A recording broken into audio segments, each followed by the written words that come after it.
Marami nga ang umaasam na makatrabaho ang very handsome na si Paolo Avellino, kung saan isa na nga dyan ang kapamilya star at naging bida ng Darna na si Jane De Leon. Halos kinikilig nga si Jane nang ma-interview siya sa Star Magic Celebrity Conversations nang matanong kung sino ang crush nito at sinabing si Paolo Avellino. Halos mahulog pa sa upuan nang masabi niya ito.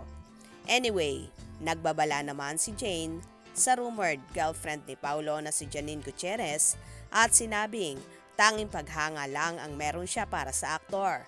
Bukod nga sa looks nito ay isa rin sa hinahangaan ng aktres ay ang pagiging mahusay na aktor ng binata.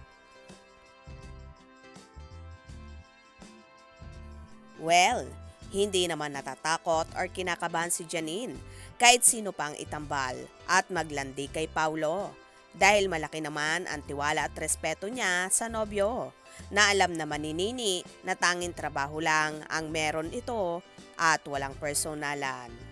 Kasalukuyan namang katambal ni Paulo si Kim Chiu sa pinag-uusapang napakamainit na teleseryeng Linlang. At sa movie naman na Elevator, ang makakasama niya dito ay ang kapamilya star na si Kylie Versosa. No cover naman si Janine sa mga lading-lady ni Paulo dahil alam naman niyang wala siyang ipangangamba sa mga ito.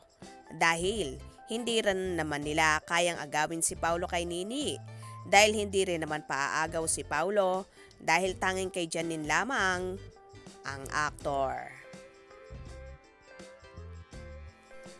Aba naman, pakakawalan pa ba ni Paulo si Janine sa itsurang yon ng aktres? Bukod sa ubod ng ganda at sexy, abay napaka down to earth pa.